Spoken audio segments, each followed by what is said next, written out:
The way that the world views men has nothing to do with you becoming a man. Like, you need to rise above that. Right. Because why does somebody's opinion matter? It doesn't. Yeah.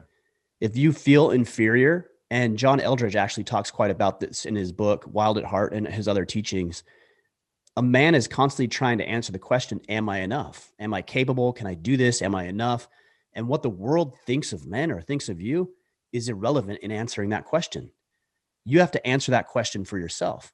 So the first step is to identify where you feel you're lacking. And we've given you some frameworks: protect, provide, preside, sovereignty. There's frameworks that we've added in here, and not added, but this isn't the right way to say it. Say it again. Clarified.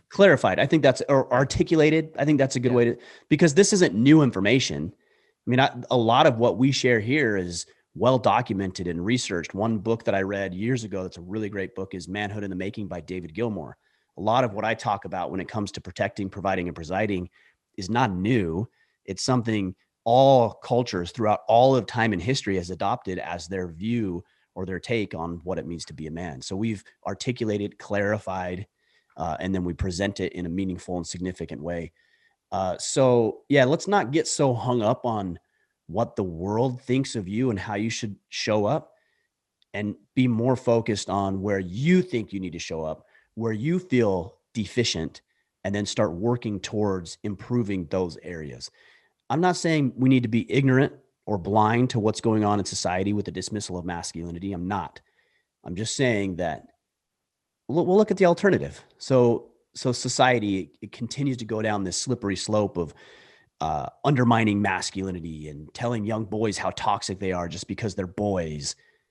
So the alternative to what you're suggesting is just to accept that and then to continue to live in this state of boyhood or overly feminized man for the rest of your life. And we know that's not the answer. Yeah. Or give away your sovereignty and complain and argue that it's because of them that you're not becoming the man you should be because society's fighting against you. Right. Which is actually what they'd like you to do. Yeah. That's what they would like.